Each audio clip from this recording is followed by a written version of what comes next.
옛날에 저생이라는 사람이 살았습니다. 그는 성품이 깨끗하고 박학다식해서 평판이 좋았습니다. 저생아,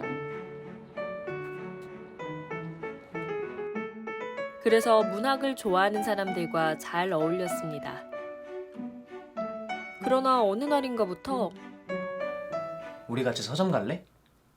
사람들이 자신을 피하는 것이 느껴졌습니다. 아니 오늘은 시간이 없네. 아... 그럼 넌? 나 오늘 좀 피곤해서. 아... 너도? 앉아도 되지.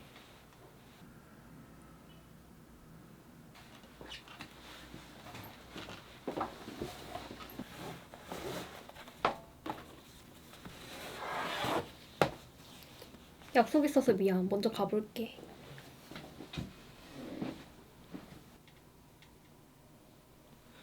쟤 오늘따라 이상하다. 그치? 나 친구 만나기로 해서. 뭐야, 너 피곤하다며.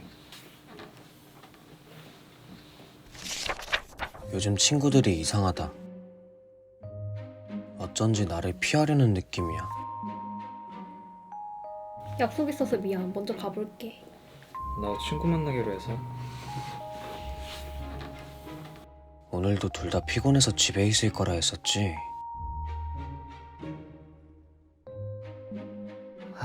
착각이겠지. 도서관이나 가자. 여느 때와 같이 도서관에서 재미있어 보이는 책을 잔뜩 빌린 날이었습니다. 아, 나 진짜 맨날 쿠키만 굽는 것 같아. 뭐야 쟤네. 집에만 있는다지 않았나? 그렇게 보게 된 장면은 참으로 충격적이었습니다. 근데 쟤는 누구지? 어디서 본 것도 같고. 누구길래 애들이 다 쟤한테 붙은 거야? 아, 난 저생 걔 좀 불편하더라. 나도 너랑 있는 게 훨씬 더 편한 것 같아. 그동안 나랑 재밌게 놀았으면서.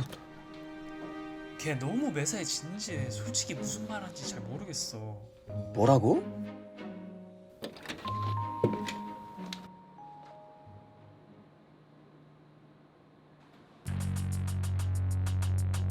나 인터넷 소설이야. 웹소설로 개명했는데. 기억하지?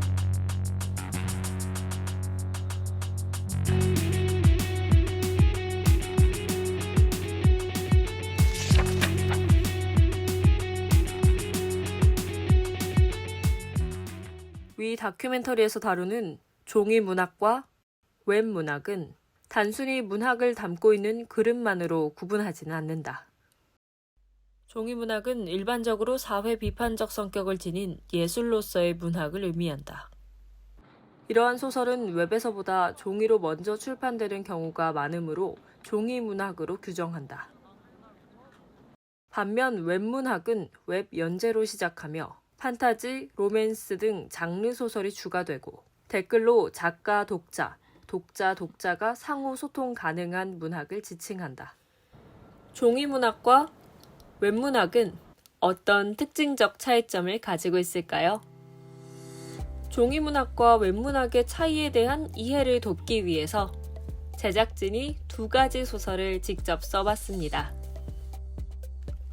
웹문학과 비교한 종이 문학의 특징은 다음과 같았습니다. 종이 문학은 비교적 긴 호흡의 문장으로 이루어져 있으며 단락 나눔을 최소화했습니다. 심리 묘사가 자세히 서술되어 있어 인물의 행동을 깊게 이해하기 쉽고 문장 속에 주제의식을 숨겨두기 때문에 글의 이면을 파악하는 과정에서 사유의 즐거움을 느낄 수 있습니다.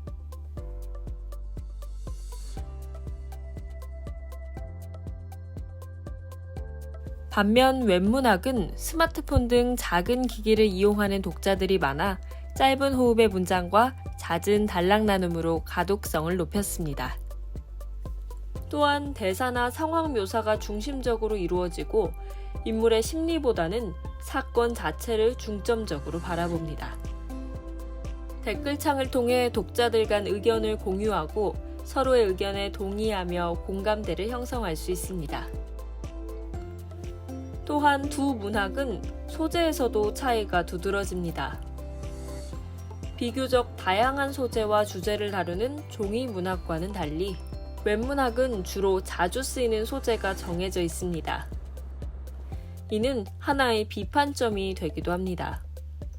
학교에서 문학을 배우면 보통 역사에 대해서 배우잖아요. 이런 소설들이 있었고 소설의 이론은 이런 식으로 발달했다.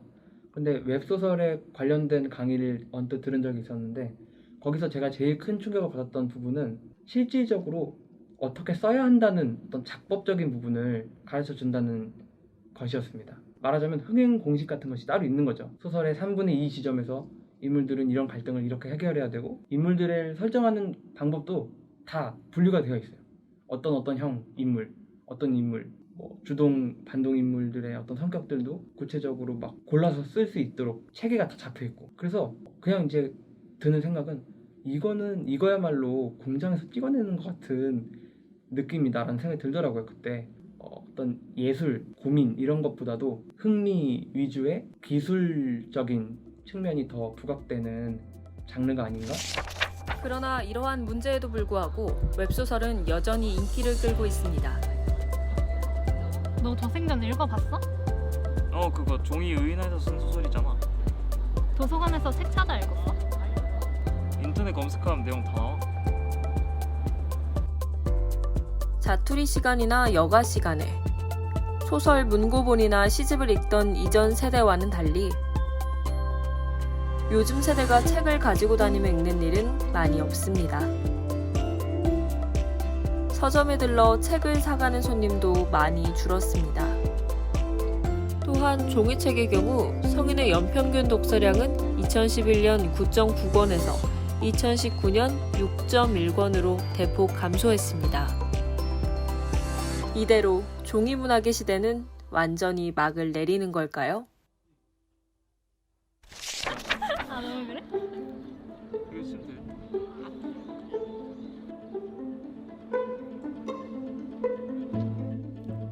반면 웹소설은 날이 갈수록 인기를 끌고 있습니다.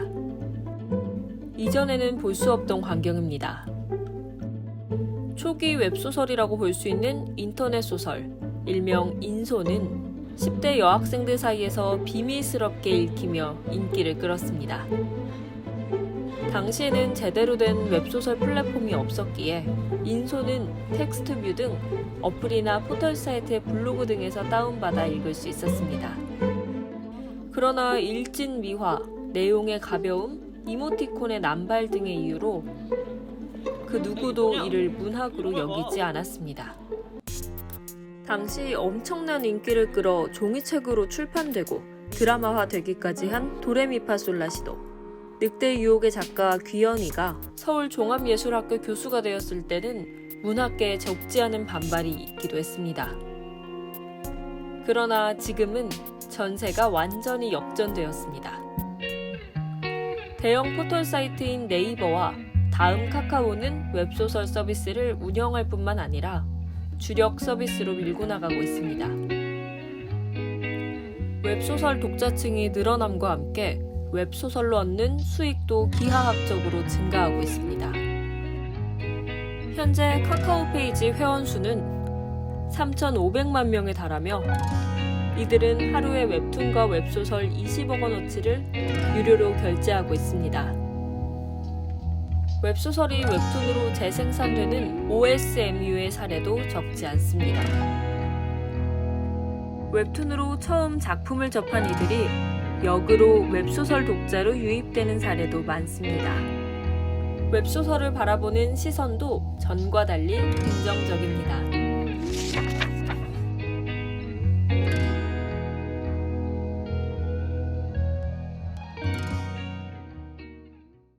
어디서든 편하게 읽을 수 있어서 좋은 것 같아요. 재밌어요. 웹소설을 좋아하는 이들은 이외에도 흥미로운 컨텐츠가 많아서 가격이 저렴하거나 무료여서 등의 이유로 웹소설을 자주 이용한다고 말했습니다. 그 문화현상 중에 스낵컬처라는 게 있습니다. 일반 문학은 좀 진중하게 좀 시간을 갖고 좀 조용한 분위기 속에서 조금 소설을 감상해야 한다라는 그런 좀 특징이 있습니다. 근데 반면에 웹소설은 스마트폰만 있으면 뭐 LTE망이 잘 깔려만 있으면 언제 어디서든 잠시 짬을 내서든 얼마든지 또 감상을 할 수 있거든요.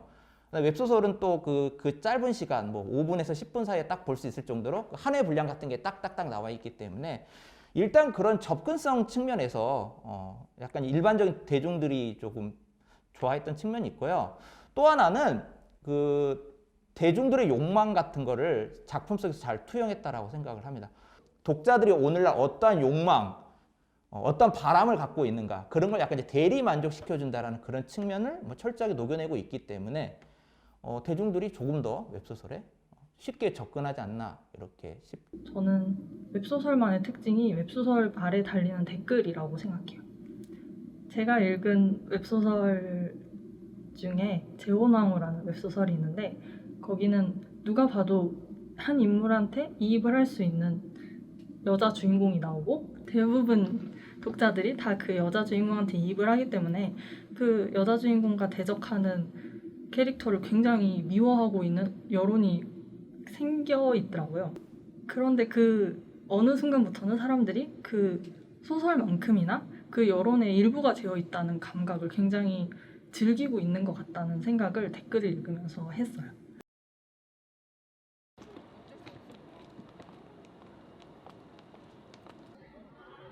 읽어야죠. 잘 모르겠어요. 많은 사람들은 지금도 종이문학을 읽는 일의 중요성을 실감하고 있습니다. 그러나 종이문학을 읽어야 하는 이유에 대해서는 명확한 답변을 하지 못했습니다. 왜 우리는 종이문학을 읽어야만 할까요? 종이책이 그냥 단순한 한 권의 책이 아니라 읽다 보면 이 책을 만드는 사람의 어떤 나한테 말해건 것 같은 느낌이 들고 책을 다 보고 나서 책을 쥐고 그 책에 대해서 생각하면서 이제 산책을 하는 시간 굉장히 무용한 시간인데 그 무용한 시간이야말로 사람이 어떤 외로움이나 사색할 수 있는 시간을 이렇게 확보해 주는 게 아닌가. 종이책의 매력은 그것이 영원한 물질이라는 점이라고 생각합니다. 저희는 책을 구매할 때 단순히 책의 데이터를 읽는 것뿐만 아니라 그 책의 물성을 느끼는 것 또한 기대하기 마련입니다. 저희가 책을 읽고 만지는 일련의 과정들이 결국 독서의 과정 중에 하나라고 생각합니다. 또한 저에게 있어서 종이책의 영원성은 독서 생활에 영향을 주는 요소입니다. 제가 전자책을 구매했을 때 제가 구매한 전자책의 플랫폼의 아이디를 잊어버려 그 책을 다시 읽지 못한 적이 있었습니다. 이처럼 전자책은 영원한 물질이 아닌 플랫폼에 갇혀있는 데이터라는 생각이 들어서 저는 종이책을 더 선호하는 편입니다. 서로의 입지를 탐내는 적이 아닌 동료로서의 웹문학과 종이문학. 두 문학 모두 각자의 고유한 가치를 지니고 있습니다. 독자의 요구와 필요에 따라 각자에게 힘이 될 문학을 선택하는 것이 중요합니다. 현실에서 벗어나 상상력이 가득한 환상 속으로 빠져들고 싶다면 웹문학을, 온갖 은유를 마주하며 사유의 즐거움을 깨닫고 싶다면 종이문학을 읽으면 됩니다. 문학을 향한 독자의 관심은 더 발전된 문학을 낳고 이는 곧 독자가 선택 가능한 영역이 넓어짐을 의미합니다. 오늘 당신은 어떤 문학의 페이지를 넘기겠습니까?